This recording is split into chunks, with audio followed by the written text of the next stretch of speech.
Kalau di Persib mah waktu itu zamannya Nova ya, Nova Arianto.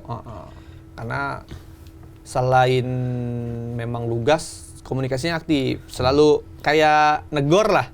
Yeah. Siap gitu. Awas tuh ada ini gitu. Selalu seperti. Walaupun sama yang lain juga gitu. Cuma lebih ke personal, kadang-kadang suka hati-hati dengan ini, hati-hati dengan itu gitu. Komunikatif ya. Dia tuh kalau setiap jadi apa ya? Bukan dalam artian takut sih. Jadi kayak bola-bola kalau ada di dia tuh kayak terus saya mati langkah aja.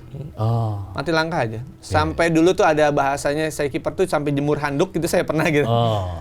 Padahal posisinya tuh tidak memungkinkan untuk di syuting gitu. Saya baru ngatur posisi bola udah ya salah.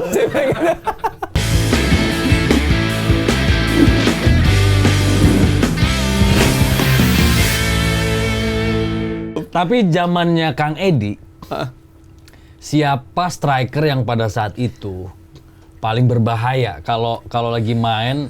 Ya paling dikakutin lah ya. Ya sebagai kiper nih, wah gua ngeri nih kalau dia pegang bola gitu. Iya. Aldo Barreto. Iya, Aldo Barreto tuh wah saya nggak tahu. Kalau karena dulu ya Barreto. Kalau sekarang Ayeuna. Kena dia saya. Gue rooming tuh. Oh enggak ya? Gue rooming tuh. Nggak ada. Dia tuh kalau setiap jadi apa ya? Bukan dalam artian takut sih. Jadi kayak bola-bola kalau ada di dia tuh kayak terus saya mati langkah aja. Mati langkah aja. Sampai dulu tuh ada bahasanya saya kiper tuh sampai jemur handuk gitu saya pernah gitu. Padahal posisinya tuh tidak memungkinkan untuk di syuting gitu. Saya baru ngatur posisi bola udah ya salah. Itu pertandingan apa ya kalau nggak salah Persiba Bontang FC waktu itu. Persiba Bontang FC. Selain Aldo? Mungkin Mas Budi Sudarsono, Piton waktu itu masih di Sriwijaya. Oke, dari sekian banyak pemain belakang yang mengcover Kang Edi nih sebagai kiper ya, yang paling membuat Kang Edi nyaman siapa? Yang paling membuat Kang Edi percaya gitu, yakin wah selama back gua dia mah aman tuh gue. Nah, kalau di Persib mah waktu itu zamannya Nova ya, Nova Arianto. Karena selain memang lugas, komunikasinya aktif, selalu kayak negor lah. Siap gitu. Awas tuh ada ini gitu. Selalu seperti. Walaupun sama yang lain juga gitu. Cuma lebih ke personal, kadang-kadang suka hati-hati dengan ini, hati-hati dengan itu gitu. Komunikatif ya. Koordinasinya bagus ya. Karena emang penting ya, benar ya, komunikasi antar pemain apalagi back dengan kiper. Betul. Oke, dari Persib terus ke Persikabo. Terus abis dari Persikabo Bontang FC. Bontang. Nah, itu gimana ceritanya? Sama Coach Fahri ya? Coach Fahri Husaini saya di sana. Itu dari Persikabo saya ke Bontang FC. Waktu itu bukan Coach Fahri, Coach Pak Sunaria, Sunaria yang sekarang Persib yang menghubungi. Waktu itu bukan juga menghubungi saya, yang menghubunginya itu Edi Hafid. Kebetulan Edi Hafid kepengennya dia ke Pelita Jaya. Dia bilang ini ada Edi Kurnia, yaudah deh Edi Kurnia deh berangkat gitu. Akhirnya saya yang berangkat seleksi ke sana dan masuk di Bontang. Di Bontang berapa lama? Satu musim. Itu istri nggak protes tuh? Enggak. Istri Bogor kan? Nggak protes karena diajak. Karena dia aman jadi. Aman. Karena gitu. Man to man markingnya ketat. Karena diajak. Nggak nanya sekalian gimana kiat-kiatnya. Ini sebenarnya lagi nyari kisi-kisi. Nyari kisi-kisi. WA aja nanti. Japri ya? Japri. Oke, karena Kang Edi juga beberapa klub dibela gitu ya. Tentu punya beberapa pelatih kiper. Yang paling berkesan siapa, Kang? Coach Hermansyah, mantan kiper timnas ya? Yes, Coach Hermansyah waktu di Pelita Bandung Raya. Waktu di Pelita Bandung Raya dulu saya. Itu beliau sangat-sangat berkesan. Kenapa? Karena memotivasi saya. Dia bilang waktu pas saya ini, Edi, kamu tuh nggak masuk skema saya. Gimana ya katanya gitu kan? Iya, kamu nggak masuk skema saya. Kamu harus, kalau mau masuk, kamu harus bisa lebih ekstra lah. Karena ya jujur aja kalau secara saya pribadi saya nggak. Jadi belak-belakan gitu. Membuat saya kan jadi oh ya sudah, Walaupun kontrak kecil waktu itu, saya ambil. Alasannya? Alasannya itu karena ingin membuktikan lah, ingin membuktikan bahwa ya gue juga bisa kalau dikasih kesempatan. Dan alhamdulillah sih, memang akhirnya secara perform saya lebih banyak main lah akhirnya. Gitu. Tapi itu ditantang secara mental ya? Iya. Down nggak itu saat Coach Hermansyah waktu pas gitu? zaman itu enggak, justru malah jadi saya memotivasi diri saya sendiri, kemudian saya juga bilang sama istri akhirnya, Bun, wayah nanya gajian ya rada letik ya, saya ingin membuktikan itu. Benar, saya sampai ngomong begitu ke istri, ya udah ya, apa-apa katanya gitu. Iya. Gitu. Tadi kan katanya latihan kiper tuh paling ekstrim. Ekstrim. Kalau pelatih kiper yang paling tega ya itu Coach Hermansyah juga. Iya, jadi Coach Hermansyah itu kadang-kadang memberikan satu latihan itu ya wah luar biasa lah. Sampai saya tuh ada fotonya hilang sih, sama videonya itu kotor Kang, kotor lumpur gitu. Tuh muka sampai nggak kelihatan gitu, sampai nggak kelihatan. Dan itu tapi enjoy banget saya jalanin gitu, nikmat banget. Gitu. Beda ya kalau kita menikmati ya. Iya dong. Iya. Muntah kuning. Pasti itu kalau temennya mah. Itu main bola gitu ya. Itu biasanya kalau WO2 Max tuh. Oke, Kang Edi pensiun tahun berapa, Kang? Saya di 14 apa 15 deh. Itu di mana? Jadi pensiunnya itu harusnya di Madura, Persis Sumenep, tapi saya di Madura United. Di Madura United. Waktu itu sudah dikontrak, tapi akhirnya saya mengundurkan diri. Nah, itu kenapa? Apa yang bikin Kang Edi memutuskan akhirnya mundur terus pensiun? Nah, karena itu yang tadi, jiwa berkompetisinya udah nggak ada. Oke. Umur berapa tuh, Kang? Itu saya umur di 30,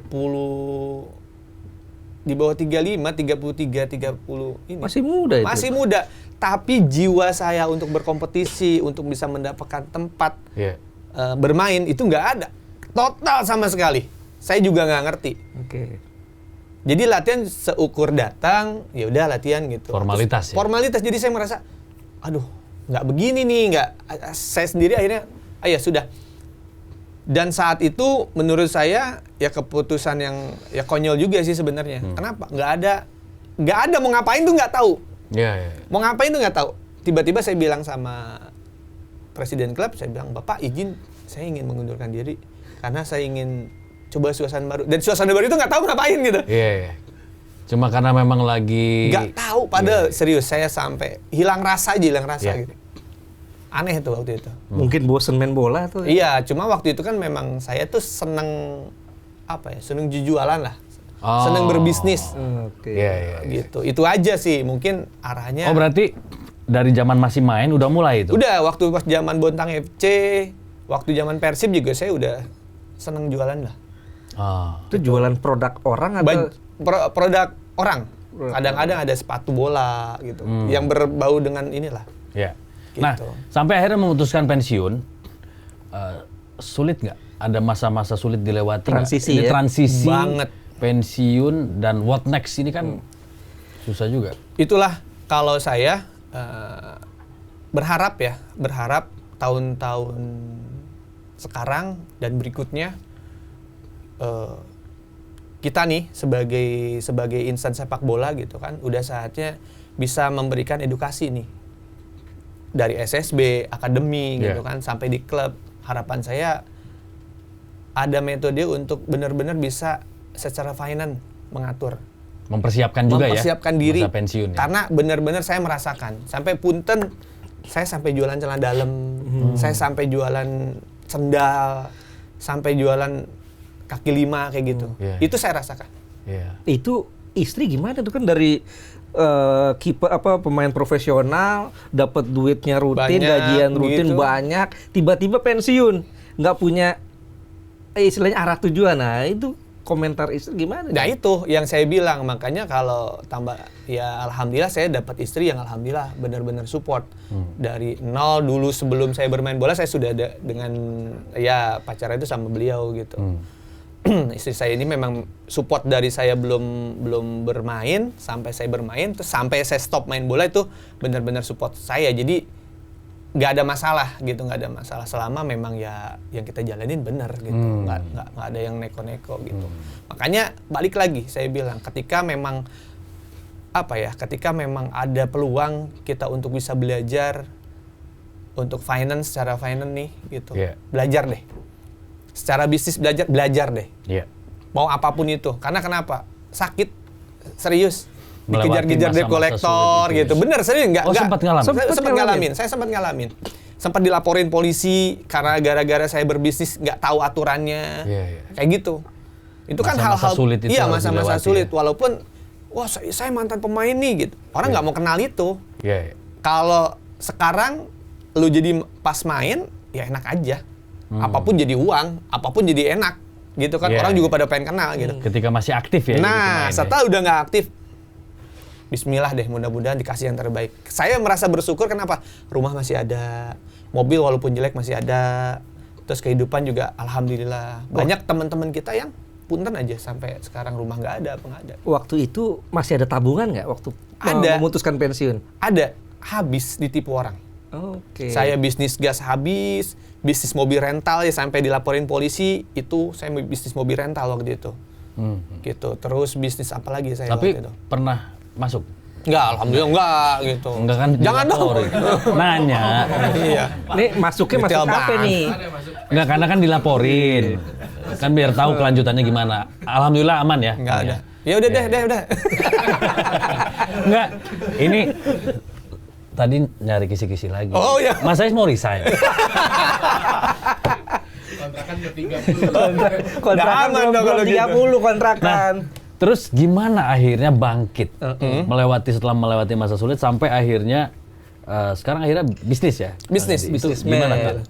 Alhamdulillah ya itu pertama support dari keluarga ya. Paling penting. Makanya pemain bola selain finance, belajar pelayanan ya belajar juga cari istri yang baik gitu. Itu menjadi benar-benar fundamental tuh. Ketika ada nggak ada istri tetap nemenin gitu. Istrinya punya adik nggak? Ada sih, bener. Tuh, cowok. Rangga tuh namanya. Oh, Rangga namanya. Seneng banget lu pada.